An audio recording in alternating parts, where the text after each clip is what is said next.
Welcome to Tracing Your Family Roots. My name is Arlene Sachs. My co-hostess is Sally Ann Sack, and you. Oh, am I going to introduce Genie this time? All right. And our guest today is Genie Milgrom from Miami. Genie has a remarkable story, which we filmed in another show, about how she discovered that back in 1391, her family really was Jewish, but all the years after that, they were Catholic, and she was raised Catholic. And she discovered her roots and succeeded in having the rabbinic court in Jerusalem acknowledge that she had. But now we're going to talk about where do we go from here. You've done it for yourself. What do you want to do next, Genie? Well, I did this for myself. Thank you, Sally Ann. Thank you, Arlene. I did do this for myself initially, but I started being a very public persona early on in my own personal search. I did it more than anything. I started this search for my Jewish roots after having already converted formally, mostly for my daughter. But early on in that search, I realized that people were starting to open up their eyes to the possibility that they also could have come from these crypto-Jewish roots or from the descendants of the Inquisition Jews. And I'm sure a lot of people have read about the phenomenon in the Southwest United States where people were coming out of the woodwork up through Mexico, Denver, Albuquerque, claiming that they were from the Mexican Jews. And I think that that was the first time that I also heard of this phenomenon versus seeing it on a worldwide basis. So as I started doing my own research and finding how I was able to go back to 1405 and 22 maternal grandmothers in a row, people were all over the world coming to me. And from surprising countries you would expect they would come to me, as they did, from Ecuador and from Bolivia and from El Salvador and all of these Latin American countries. What I didn't expect was the kind of amount of people that were coming back, and they lived in New Zealand and in the Philippines and in Australia and in Hawaii and helped me. And the reality is that yes, they were dispersed throughout the world, and especially the Portuguese Jews that after the Inquisition, they went from Portugal up to Amsterdam and then from Amsterdam out. And we know that even the Philippines was settled by the Spanish, and the Spanish had a long reach. So all over right now, there are people that are searching. I get these emails every single day, week, hundreds of emails with the souls just bursting out, trying to come back to Judaism. And last summer, at our genealogy conference, Genie and I sat over a cup of coffee, and I asked her what her dream was. And my dream is to be able to have a place where the records of all of these countries around the world, and there are so many that I can't even mention. A lot of people don't know that there was a Portuguese Inquisition in India, in a place called Goa. In Goa, India, there was a Portuguese Inquisition. A lot of the Portuguese Jews ended up in the Cape Verde Islands, in the Azores, in India, in Africa, and all over the world. So my dream was to be able to somehow have a group of genealogists and paleontologists, people that could be looking at these records, transcribing the information in all of these areas. We are talking way beyond Spain and Portugal, although absolutely that needs to be transcribed also, and putting all of this together in one immense database, and this is a big dream, Sally Ann, but putting all of this together in one immense database, and the database has to be in such a way that it can take account for the fact that the crypto Jews, as they were hiding, they changed their names continuously. I have to stop you. You know, it just dawned on me. We haven't told the audience what a crypto Jew is. And you and I, we all know what it is. But maybe our viewers don't all know, so we better say. Sure. So during the Inquisition, there's a lot of people that use a lot of terms for those Jews that came out. There's a term called conversos. And the conversos were people that converted to Catholicism. And of course, this was a forcible conversion. The crypto Jews were those Jews that converted openly and hid underground to practice their religion.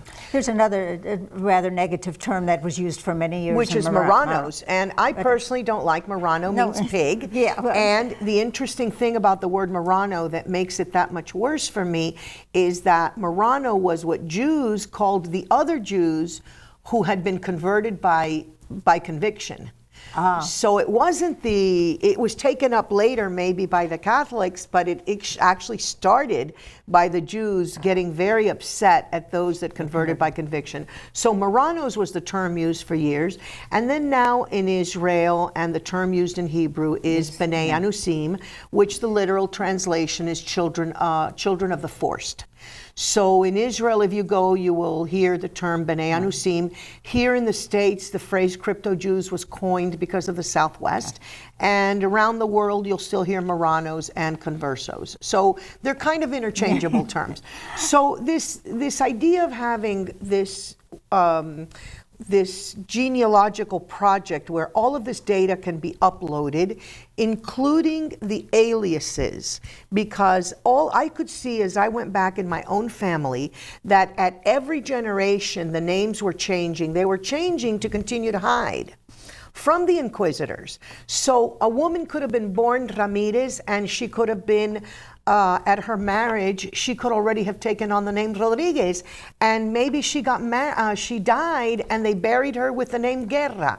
So it was very difficult even to do this genealogy. How in the world could you match them up?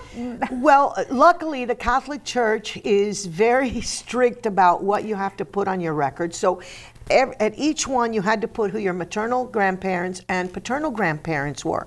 So you were able to actually find your way through the maze via the grandparents many times, and a lot of the records are forged. Actually, I could see Guerrero written over Herrera many times, and I think that a computer program that would be able to upload all of these data with people going into Jamaica and Cartagena, Colombia, and going into Goa and pulling out all of these records that are still there, and the actual Inquisition tribunal documents that are in Lima, Peru, and in Mexico City, and in Spain, which in Spain, by the way, the Inquisition documents are all in boxes at the National Archives, at the Biblioteca, and the library. They're all there in boxes. So they're not in any kind of a categorization. So all of this needs to come together into one database, and the idea is that then all of these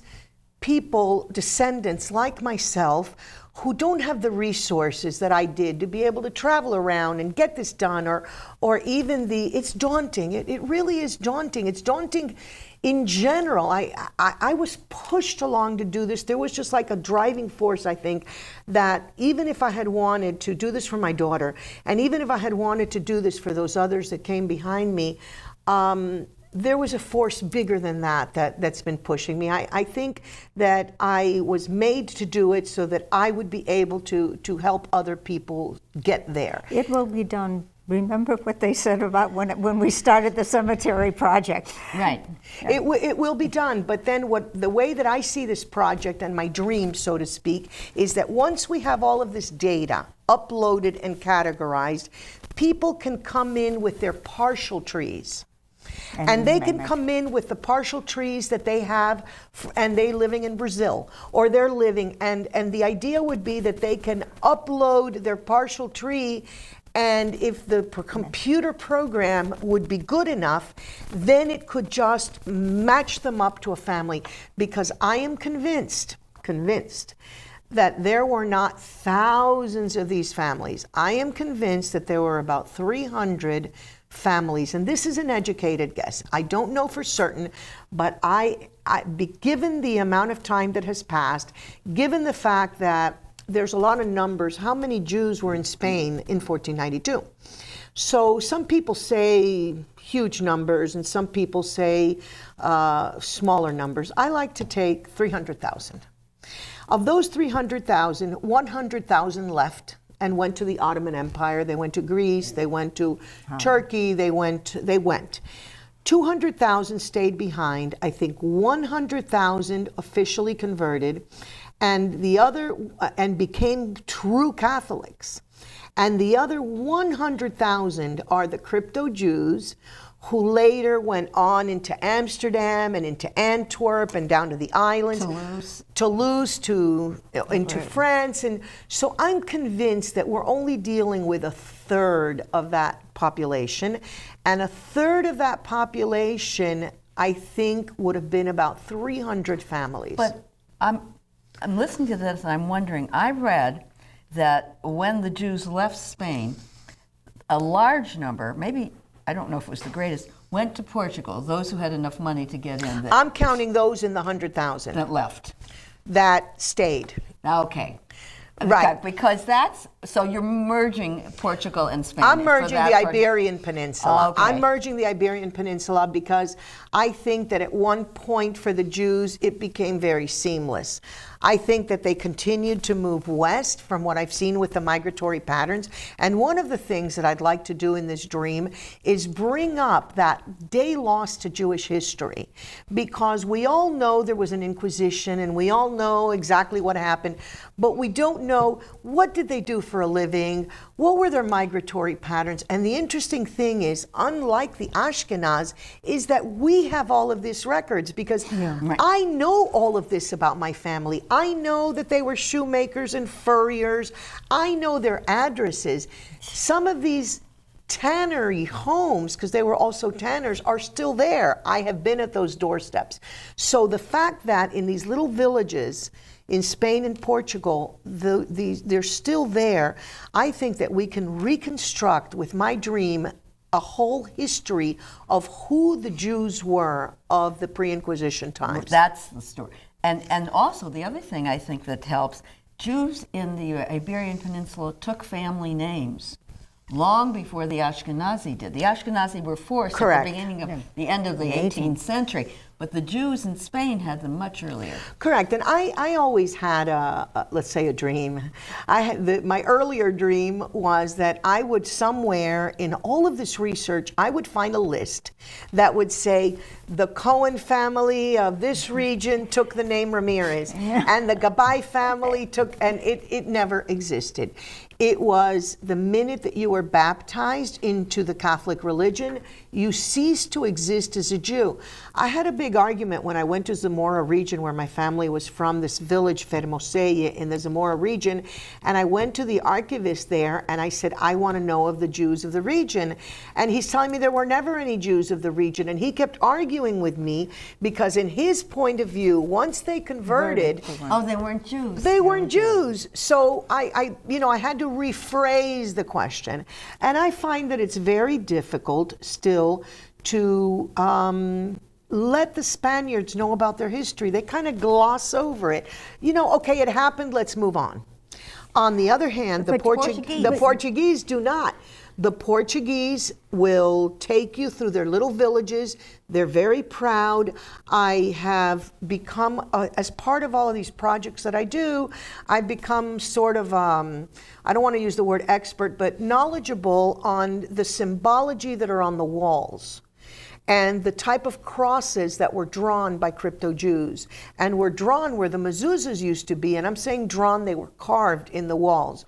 So many times when I'm in Portugal, they'll take me into these villages to identify if I think that they were Jewish marks or not. A lot of work is being done on this in Portugal, and they're actually marking them from the Red de Juderias as a Jewish spot. So it's interesting that from the what? Red de Juderias is like the Jewish connection. Okay. And so they're putting up signs when they see these carvings, and they're marking the Jewish quarters via these markings. And I've helped to identify a lot of them in tiny villages like Guarda and these little villages up and down. I've certainly identified them in the village of my ancestors in Fermoselle.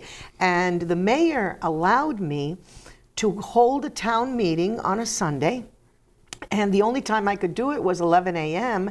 And I know that there was a large, huge Jewish population there in the 1400s. And I said, look, I'm sorry, 11 a.m., don't your people go to church? And he said, nobody goes to church here. And I'm like, oh, really? So I held a town meeting. He let me explain the history of the Jewish people to the inhabitants, because I'm sure they were all descendants. And then he actually, for the second time in history, he gave me the key to the Jewish quarter as a descendant of the Jews of the village. Wow. And it was very nice because it had only been done one time before in Tarragona, I believe. And so this was the second time that a key was given. So slowly, these little villages are awakening, and people like me are beginning to do work. There's an organization in Spain that has a Jewish specialist called Tarbut Sefarad. They have a specialist for every little village. Someone like me. So I'm the specialist for that. Is this a Jewish organization? It's a Jewish organization, and it's housed out of Barcelona. Who formed it? Mario Sabang from Argentina. And he's wonderful. You go to Tarbut Sefarad on the internet, and you see on the right-hand side every single little village in Spain, and he has found someone like me who has made it their mission to find the Jews of that place, and you can contact that specialist for every eensy little village in Spain. Wow. Is he a genealogist? What motivated? He's not a genealogist. He is a genealogist. He wrote 2 books where he wrote and he put together all of the names of the Argentinians, and he led everybody back to Jewish roots, prominent Catholic Argentinians. It didn't go over well in Buenos Aires, and he teaches Kabbalah, and he's a very, very well-known fellow in Barcelona, travels around the world, brilliant. And he decided that this was something that he was going to do to give back. It doesn't cost anything. He doesn't make any money, just like the work that I do. This has become a passion for me to help people to do their genealogy, because when they come to me, I want them to try to do their genealogy. I'm not trying to convert anyone. If you can prove it by genealogy, for crying out loud, why, you're already Jewish. Let's try to get the genealogy done. But it's not so simple. No, it's not. Yeah. When Avotenu is now in its 30th year of publication, I think it was our second or third year, we got a mail from a woman in California whose last name was Cardoza, saying, my family were Jews in Spain. We were forcibly converted. We have married only cousins since then, Right. and I have my genealogy back to 1492. I want to come out of the closet. What should I do? Right. And in those days, Rabbi Malcolm Stern, who started organized Jewish genealogy in the U.S., was still living, and he took her letter to the chief Sephardic rabbi in New York, Rabbi Angel, who looked at it and said, well, you already are Jewish. Exactly. But I would like you to go to the mikveh. He said that. Correct. But people were doing it, and people here and there were keeping records still. Correct. And that's the... Well, I came across the fact that in Portugal, I've reviewed a lot of these family trees. When I speak in Portugal, everyone runs to me with these ancient manuscripts, and they roll them out on tables.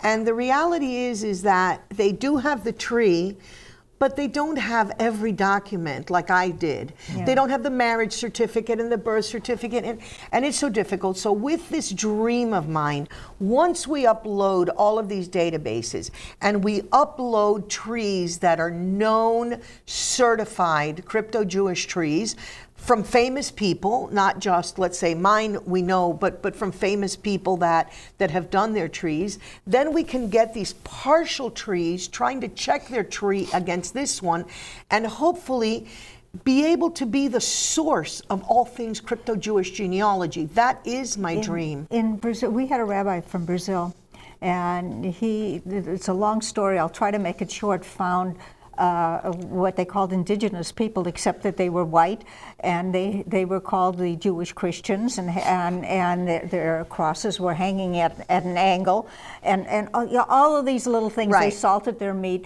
They were they knew they were Jewish, but they were also Christian. They wouldn't even show him the synagogue. but they said it was someplace, and people were trying to connect. So they are connecting, and they are coming back, and it's one of the other things that I do, and I do this in Miami where I live, is when I see that somebody is trying to come back and they have this passion, I will invite them to my home, and I will invite them for holidays, because the reality is that the rabbis require us to do all of this genealogy, and I get it. There's rules and boundaries for everything, but we come to this place alone.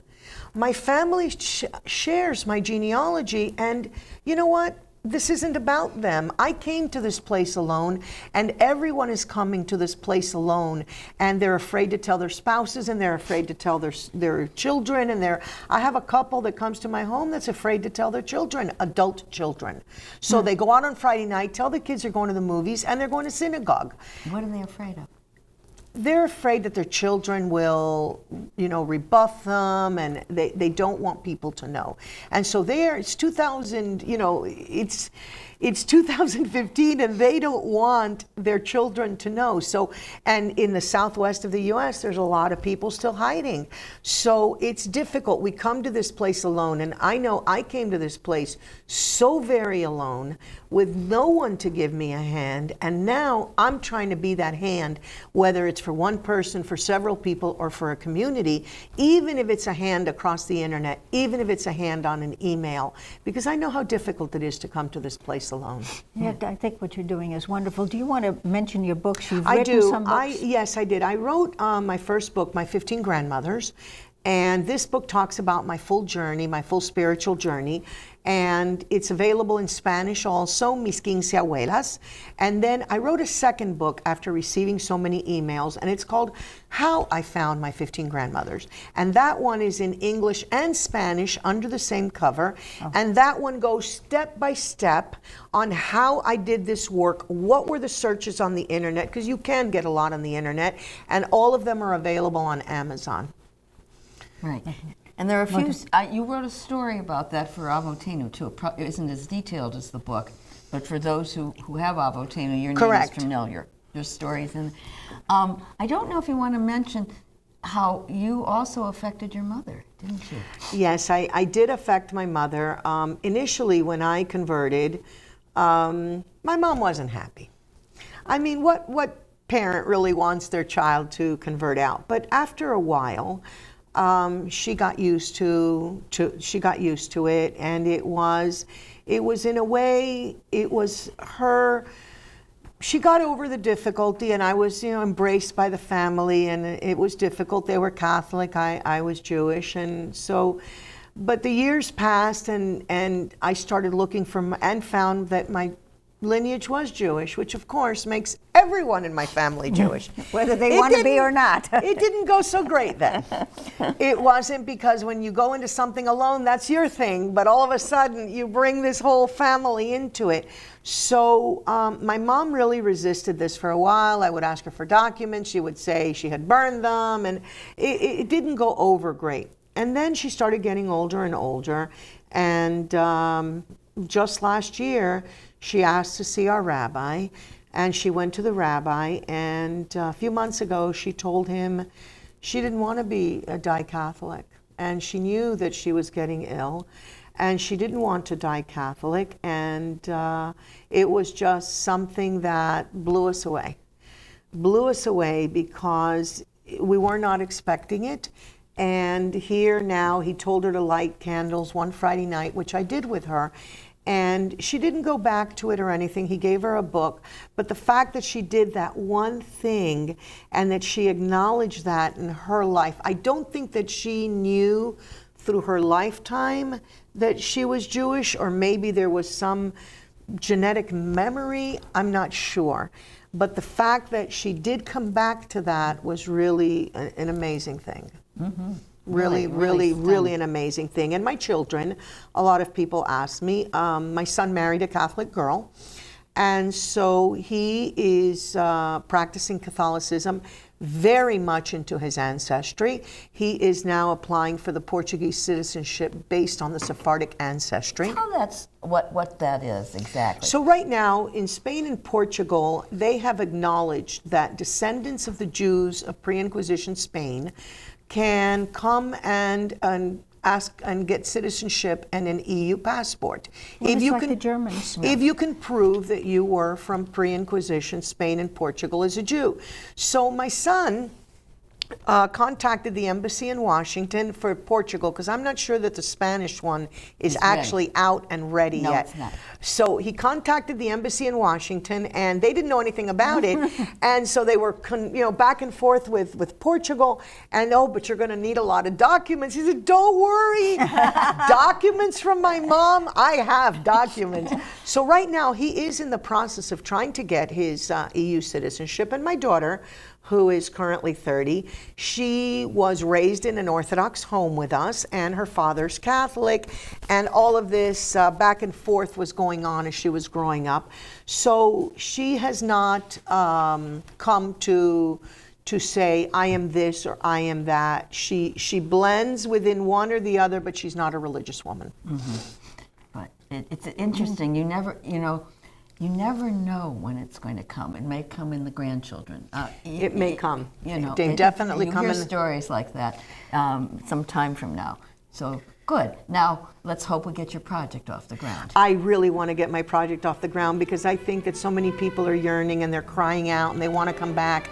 And I don't see how, if we don't help them and we don't dig these records out of the ground before somebody decides to go in and destroy them, it can't happen. Sally Ann, I think in the next Avotenu, you need to write something that they can look at this video, tell them where they can look on it. We're ahead of you. On the way over here, as I was bringing Genie over, I said, I think we have to write an article. Yeah, but tell them where to look at it, so that those few people that perhaps know somebody that might be interested can point them in the right direction, so they'll... I think you'll write the article. Arlene doesn't write articles. Well, you don't like the way I write. I can Well, write. I I could write it. I could think write that it. there can be a lot of voices for these for this lost day to Jewish history, and why it hasn't come up before. It's irrelevant. But the time has is now. come. The time has come, and what you need to do is get the idea out there so that you get volunteers to help you. Obviously, you cannot do it yourself. You've got to get the idea out. She's gone further than that. We didn't get into that, but we have an institution behind us, maybe. Okay, well, you're one in Israel? Yeah. That's what you need to get things going, to get a volunteer in each. This woman organizes like you cannot believe. Well, obviously she must, in order to have done what she has done. Well, different colors, stickers. Thank you very much. It's been really a wonderful Thank you. time, and I'm glad I had a chance to meet you. Thank you, Arlene. Thanks.